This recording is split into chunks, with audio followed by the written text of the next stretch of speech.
Welcome to my YouTube channel HR educational hub. মৰমৰ ছাত্ৰ ছাত্ৰীসকল, আজি তোমালোকৰ লগত আলোচনা কৰিম ক্লাছ 8ৰ ছায়েন্সৰ চেপ্টাৰ 5 যিটো কয়লা আৰু পেট্ৰলিয়াম চেপ্টাৰ আছে।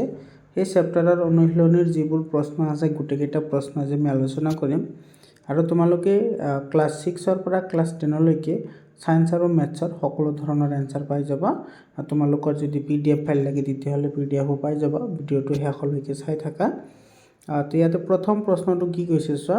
প্ৰথম প্ৰশ্নটো হৈছে CNG আৰু LPG ইন্ধন হিচাপে ব্যৱহাৰ কৰাৰ সুবিধাবোৰ কি কি?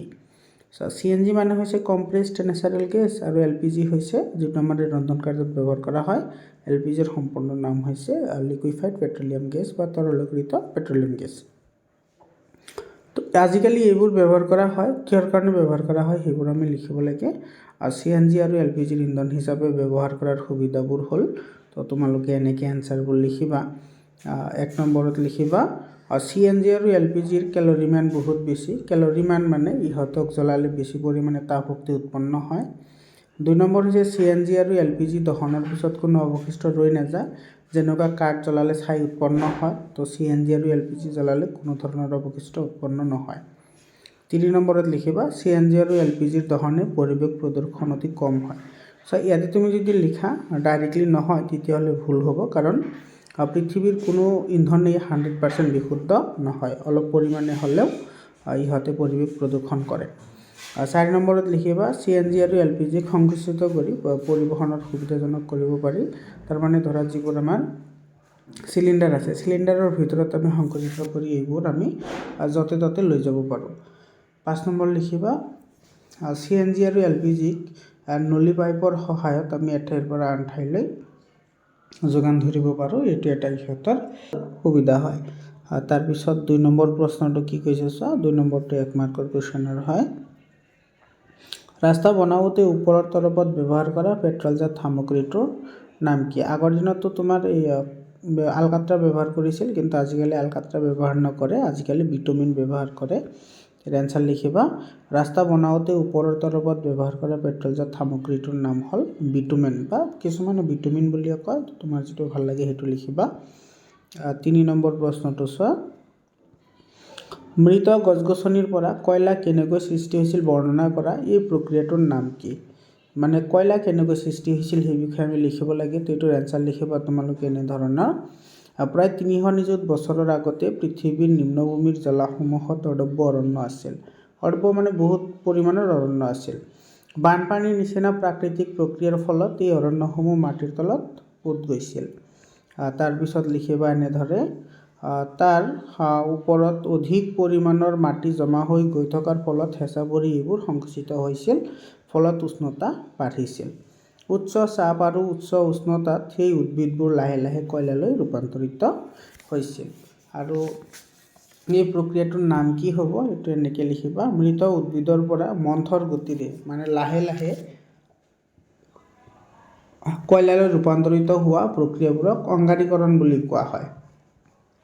অংগাৰীকৰণ বা এইটোক ইংৰাজীত কাৰ্বনাইজেশ্যন বুলিও কয়। 4 নম্বৰ প্ৰশ্নটো চোৱা। ইয়াতে দিছে তোমাৰ খালী ঠাই দিছে, খালী ঠাই পূৰ কৰা। তো ইয়াতে ডেছ ডেছ আৰু ডেছ হৈছে জীৱাশ্ম ইন্ধন। জীৱাশ্ম ইন্ধন মানে হৈছে যিবোৰ তোমাৰ জীৱৰ অৱশেষৰ পৰা প্ৰস্তুত কৰা হয় সেইবোৰক জীৱাশ্ম ইন্ধন বুলি কোৱা হয়, যাক ইংৰাজীত ফচিল ফিউল বুলি জনা যায়। ইয়াতে কয়লা হ'ব, এইটো পেট্ৰলিয়াম, আৰু এইটো হ'ব প্ৰাকৃতিক গেছ। যেনেকুৱা তোমাৰ CNG এটা, তাৰপিছত তোমাৰ LPG এটা, এইবোৰ হৈছে প্ৰাকৃতিক গেছ। তো এইবোৰো তোমাৰ কি হয়, জীৱাশ্ম ইন্ধন হয়। খ নম্বৰ কি কৈছে চোৱা। খ নম্বৰত আছে তোমাৰ পেট্ৰলিয়ামৰ উপাদানসমূহৰ পৃথকীকৰণ প্ৰক্ৰিয়া কি বুলি কোৱা হয়? এইটো শোধন বুলি কোৱা হয়। আৰু তোমাৰ এই শোধনটো তেল শোধনাগাৰ যিবোৰ আছে, মানে অইল ৰিফাইনাৰী যিবোৰ আছে, অইল ৰিফাইনাৰী, সেইবোৰত তোমাৰ তেলবোৰ ৰিফাইন কৰা হয়। গ নম্বৰত কি কৈছে চোৱা। আটাইতকৈ কম প্ৰদূষিত কৰা যান বাহনৰ ইন্ধনটো হ'ল CNG, মানে কম্প্ৰেছড নেচাৰেল গেছ। এইটো কম্প্ৰেছড নেচাৰেল গেছ, ইয়াৰে সম্পূৰ্ণ নাম এইটো মনত ৰাখিবা, কম্প্ৰেছড নেচাৰেল গেছ। বুজি পালা? তাৰপিছত 5 নম্বৰ কি কৈছে চোৱা। 5 নম্বৰত তোমাৰ তলত দিয়া উক্তিসমূহত এইটো শুদ্ধ হ'লে হু লিখিব লাগে আৰু অশুদ্ধ হ'লে অ লিখিব লাগে। পৰীক্ষাগাৰত জীৱাশ্ম ইন্ধন প্ৰস্তুত কৰিব পাৰি, এইটো কেতিয়াও হ'ব নোৱাৰে, কাৰণ তোমাৰ জীৱাশ্ম ইন্ধন মানে হৈছে তোমাৰ এই জীৱাশ্ম ইন্ধন সৃষ্টি হওঁতে মিলিয়ন বছৰ লাগে। তো মিলিয়ন বছৰত যিবোৰ বস্তু সৃষ্টি হয় সেইবোৰ আমি পৰীক্ষাগাৰত কেনেকৈ প্ৰস্তুত কৰিম, তো এইটো হ'ব অ মানে অশুদ্ধ। খ নম্বৰটো কৈছে পেট্ৰলিয়ামতকৈ CNG বেছি প্ৰদূষক ইন্ধন, এইটো অশুদ্ধ, কাৰণ তোমাৰ পেট্ৰলতকৈ CNG তোমাৰ কম প্ৰদূষক হয়, মানে কম পৰিমাণে পৰিৱেশ প্ৰদূষণ কৰে। গ নম্বৰ কি কৈছে গ নম্বৰ হৈছে তোমাৰ কক হৈছে কাৰ্বনৰ পৰা বিশুদ্ধ ৰূপ, এইটো শুদ্ধ হয়। কক কাৰ্বনৰ বিশুদ্ধ ৰূপ। আলকাট্ৰা হৈছে বিভিন্ন উপাদানৰ এটা মিশ্ৰণ, এইটোও শুদ্ধ হয়। মনত ৰাখিবা যিটো আলকাট্ৰা আছে সেইটো প্ৰায় 200 বিধ পদাৰ্থৰ মিশ্ৰণ হয়। তাৰপিছত কেৰাচিন জীৱাশ্ম ইন্ধন নহয়, এইটো অশুদ্ধ, কাৰণ কেৰাচিন জীৱাশ্ম ইন্ধন হয়, এইটো পেট্ৰলজাত সামগ্ৰী হয়। 6 নম্বৰ প্ৰশ্ন কি কৈছে জীৱাশ্ম ইন্ধনসমূহ কিয় নিঃশেষীয় প্ৰাকৃতিক সম্পদ ব্যাখ্যা কৰা। নিঃশেষীয় প্ৰাকৃতিক সম্পদ মানে যিবোৰ সম্পদ তোমাৰ কি হৈ যাব, শেষ হৈ যাব, সেইবোৰক নিঃশেষীয় প্ৰাকৃতিক সম্পদ বুলি কোৱা হয়। তো এইটো যিবোৰ জীৱাশ্ম ইন্ধন আছে মানে কয়লা, পেট্ৰলিয়াম, এইবোৰ কিহৰ কাৰণে নিঃশেষীয় প্ৰাকৃতিক সম্পদ, সেইটো আমি লিখিব লাগে। তো ইয়াৰ এনচাৰ লিখিব এনেধৰণৰ, জীৱাশ্ম ইন্ধন সৃষ্টি হওঁতে বহুত নিচুন বছৰ সময় লাগে আৰু ইহঁতৰ ভাণ্ডাৰ সীমিত। ভাণ্ডাৰ মানে ইহঁত য'ত তোমাৰ থাকে সেইবোৰ অসীম নহয়। তো এই ইন্ধনসমূহ মানুহৰ অতিৰিক্ত ব্যৱহাৰৰ ফলত ইন্ধনসমূহৰ ভাণ্ডাৰ শেষ হৈ যোৱাৰ সম্ভাৱনা আছে, সেয়ে ইহঁতক নিঃশেষীয় সম্পদ বুলি কোৱা হয়। 7 নম্বৰ প্ৰশ্নটো 7 নম্বৰ প্ৰশ্নত কি কৈছে ককৰ বৈশিষ্ট্য আৰু ব্যৱহাৰ বৰ্ণনা কৰা। ককৰ বৈশিষ্ট্যসমূহ হ'ল ই এবিধ কঠিন পদাৰ্থ, কক হৈছে এটা কঠিন পদাৰ্থ। তাৰপিছত লিখিবা ই সছিদ্ৰ আৰু কলাবৰণীয়া। সছিদ্ৰ মানে এইটো ককৰ ভিতৰত কিছুমান সৰু সৰু ছিদ্ৰ আছে আৰু ককৰ বৰণ হৈছে কলা। 3 নম্বৰত লিখিবা ই কাৰ্বনৰ পৰা বিশুদ্ধ ৰূপ। কক হৈছে কাৰ্বনৰ বিশুদ্ধ ৰূপ। আৰু ককৰ ব্যৱহাৰ লিখিবা যে কক তীখাৰ উৎপাদনত আৰু বহুতো ধাতু নিষ্কাশনৰ ক্ষেত্ৰত ব্যৱহাৰ কৰা হয়।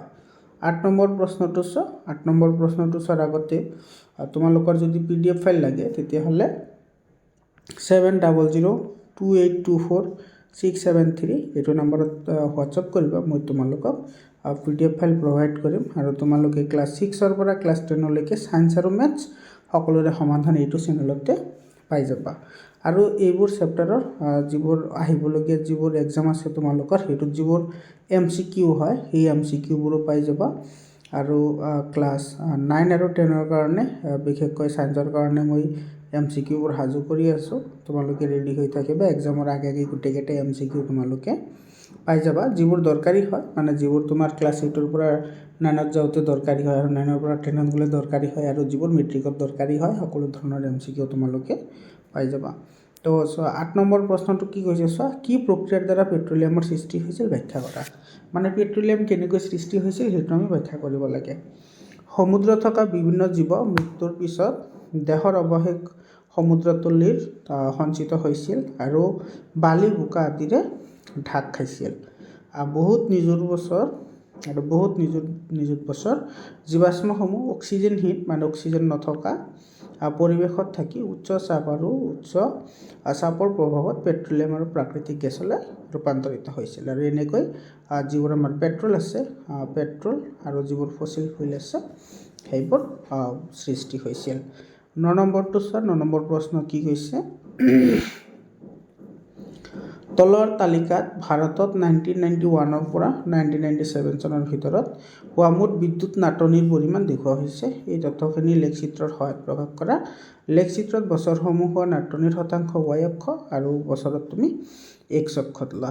তো ইয়াৰে তোমাৰ বছৰ দিয়া আছে, কোনটো বছৰত কিমান নাটনি হৈছিল। 1991 চনত নাটনি হৈছিল 7.9%, 92ত হৈছে 7.8%, 93ত হৈছে 8.3%, 4ত হৈছে 7.4%, 95ত হৈছে 7.1%, 96ত হৈছে 9.2% আৰু 97ত হৈছে 11.5%।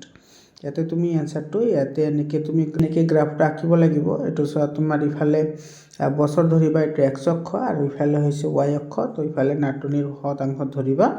তো তোমাৰ এই গ্ৰাফটো তোমাৰ স্কেল হিচাপে গ্ৰাফৰ এইটো দেখাত বেলেগ হয়। মই যিটো স্কেল লৈছোঁ সেইটো 2 একক লৈছোঁ। ইয়াতে চোৱা 7.9 আছে, ইফালে আছে 8.1, মানে ইয়াৰ মাজৰ গেপ হৈছে তোমাৰ 2.2। তো তোমালোকে যিটো গ্ৰাফৰ স্কেল ধৰিবা সেইমতে হ'ব।